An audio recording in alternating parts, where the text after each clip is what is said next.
Hello and welcome to See You Live. I'm Susan Post, Associate Editor of Columbus Underground, and I have with me co-founder Walker Evans. Howdy. Doing some end of the year roundup. Just made some really exciting lists for this year. 100 restaurants, bars, and coffee shops that open in Central Ohio, which is just kind of bonkers. I think our highest lists other years have been like 50, 60. Did have 36 closings. But we'll get to that. But it's still a net positive in the opening realm. Large net positive. But wanted to start by talking a little bit about some of the restaurants that opened this year. Were there any that you got to try that you were really excited about? Yeah. I mean, we haven't been to as many as I would like. There's still a lot with on 100. the list.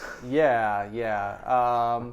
But definitely a lot of interesting new places, some trends that we've seen open up. Some trends kind of emerging over the course of the year. And then, I think like a lot of us tend to gravitate toward whatever's in our neighborhood. So, the closer in proximity the restaurant is to our house, the more likely we are to go out and try it. Yeah. So, I mean, the closest addition, I think, to home is the Hangover Easy expansion. Yeah, that took over the old Black Creek Bistro spot in Old Town East. So that's been really great when we've gone. It's also really busy.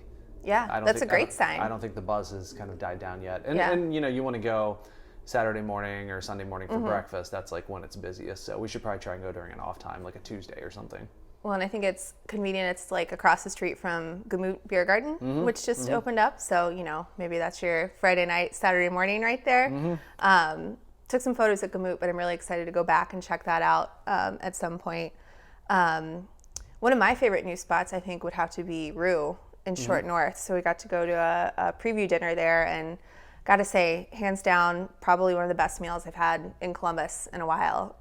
Was even really enjoying dishes that I normally wouldn't even think to try. So excited to go back and check that out again for sure. Did you discover what progressive Indian dining is? Because that wasn't like the tagline, that it's progressive. Yeah, I mean, I think they mean progressive in the sense of they're trying to do like classic Indian flavors, but also bringing in some ingredients you wouldn't typically see on an Indian menu. Like they have a scallop dish, and there's also a short rib dish, which is, wouldn't normally find that. Right. So yeah, and they also had some really fun cocktails because they're based on Indian medicine and hit a lot of different flavor profiles. So definitely fun stuff to check out there.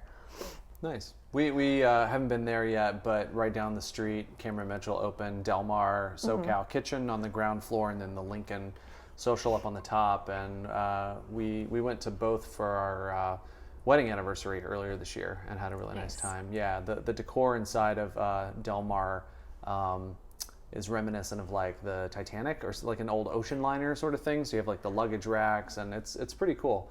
And it's not, it's a little more upscale, like a lot of the Cameron Mitchell restaurants are, but you could go, on a Sunday and wear, jeans, and it's, it's not, traditional fine dining, I guess I would say. Yeah.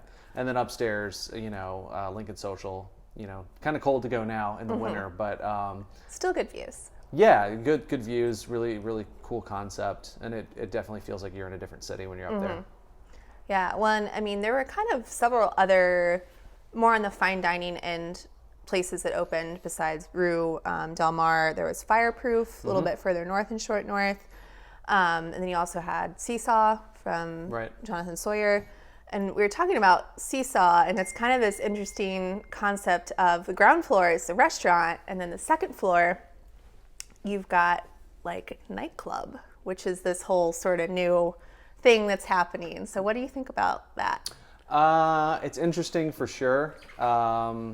It'd probably be a turnoff for some people. You definitely more of like the younger crowd really interested in that. I think it's really interesting though that it seems to be part of maybe like a micro trend. Yeah.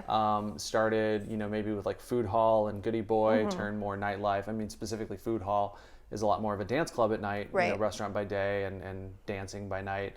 And it looks like the new Gala Park, which is coming right next door. Literally across the street. Yeah, from Seesaw is going to be the same sort of thing where it's a lot more of a nightclub in the evening hours. So I'm curious to see if that trend, kind of stays isolated to just a few places, or if it's like the breweries, then all of a sudden every suburb is going to have its nightlife. Nightclub, dinner, restaurant thing. Yeah.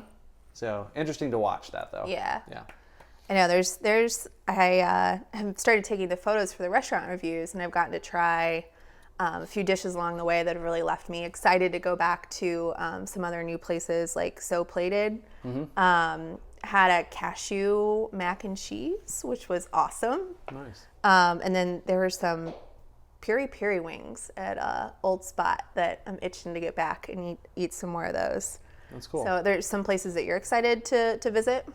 Yeah, one of the sort of ethnic eateries that opened this year that I was excited. I've tried it once, but need to go back and try more things on the menu. Is Hoyo's Kitchen expanded from 161, I think, or Morse Road. I mix those two up all the time in my mind geographically, but they had an original restaurant up there, and then they opened their second spot in the North Market. And it's fast casual by design, so you kind of pick out what you want and kind of go down the line. They have goat on the menu, which I didn't try. I've heard it's good. I heard they do a really good job with it. But it's a substantial amount of food for the money. I mean, they gave me this giant container, and it was 2 lunches in one. So I ate it over 2 days. But there you go. Yeah, I want to go back to Hoyo some more. Yeah. Awesome. Well, if you're looking for some new spots to try, definitely visit the website. We will find our list of 100 places that have opened this year.